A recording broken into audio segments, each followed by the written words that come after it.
Aishin took the next flight to Jeju Island, telling me that she needed some break from the mess in her life. And I already know what sort of mess she's talking about because she never describes anything she experienced as a mess, except for what's happening now. The stalker, I discovered his name is his song, and Aishin's ex-boyfriend Dongmei relentlessly disturbs Aishin's personal life. And they are smart enough to mess around with my sister whenever I'm not around, because believe me, they would have died the second I see them being 6 feet near Aishin. But as time passes, I figured that violence solves nothing. I need to have a civilized talk with these two idiots. And what better way for boys to have a talk other than at the bar?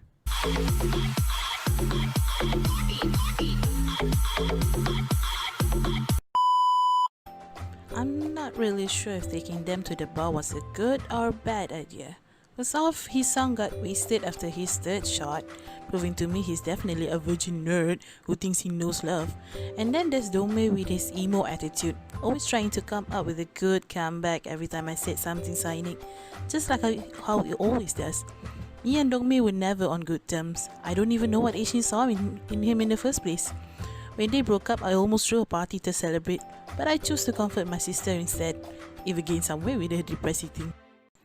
But as the night unfolds and we get more drunk than ever, we express ourselves with honesty. Everything about Aishin, that is, how Wisong loves her attitude, how she thought Domi had to love someone, and how despite how much she has grown up, I still think that she's the cutest girl I've ever met. We reached an agreement that night, and that I have nothing to worry about anymore. At least I think that has happened. None of us were legally drunk that night, so I can't recall every detail of what really went down.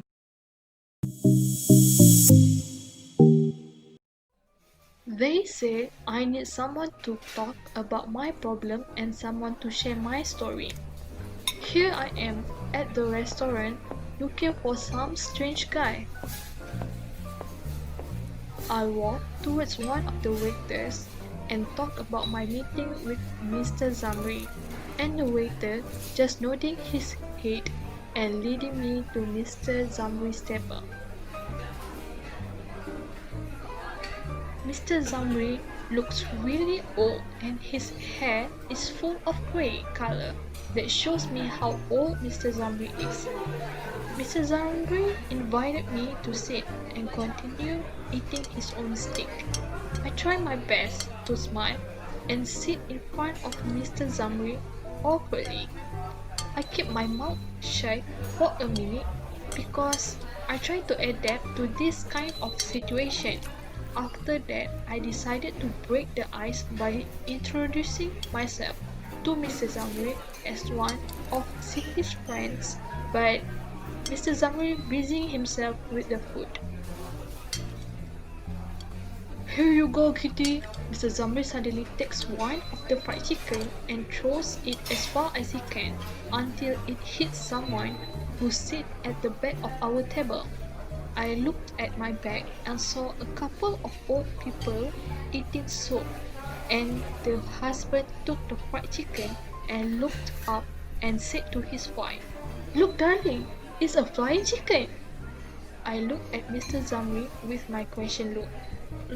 Mr. Zamri, I don't know if I should tell you this, but there's no kitten in this restaurant. I don't know if I should tell you this. I work as a secret agent. Shh, shh, shh, shh.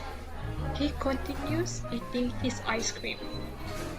I'm looking at Mr. Zamri with hope while Mr. Zamri busies himself with the hot dog. At that time, I noticed that I found the one that I could talk to, and I think I could trust Mr. Zamri about my secret because he will never judge me like Sora and that Siri who call me a freak. Mr. Zamri also looks very old and can't remember anything very well. Hai, saya Muhammad Aminuddin bin Ahmad Noor akan membacakan sebuah anekdot berjudul It's Going to Be Important, diadaptasi daripada siri Friends. Pukul 9 lah cakap. Masya memarahi aku. No, you cakap pukul 8. Aku balas. Okay, what on earth would I say pukul 8? You yang salah dengar lah. Aku dan Marsha masuk ke ruang tamu dengan penuh kecewa kerana tak dapat tonton wayang malam itu. Katie pula sedang selesa atas sofa bermain Candy Crush.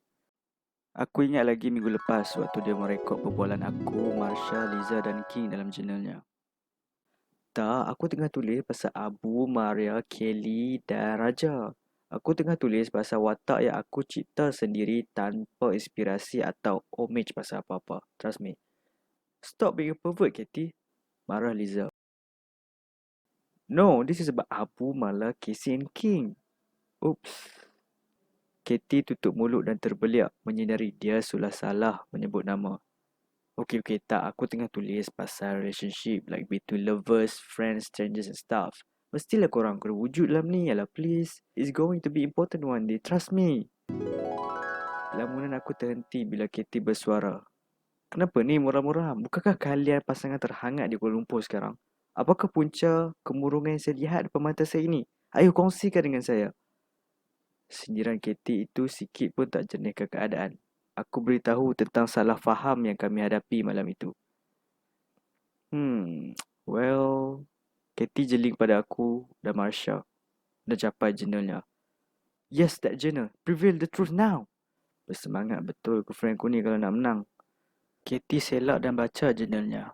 Semasa Abu bermain FIFA dengan Raja, Maria ajak Abu tonton wayang esok hari. Abu cadangkan untuk pergi ke wak utama jam 8 malam. Tapi Maria bantah. Dia tetap nakkan 9 malam. Tiba-tiba, telefon Maria berbunyi. Abang Pus laju beritahu barang dah sampai. Maria cepat-cepat keluar rumah dan Abu bersorak jari kanggul. Abu dan Maria saling memandang. See, I told you. It's going to be important. Case closed. Yay!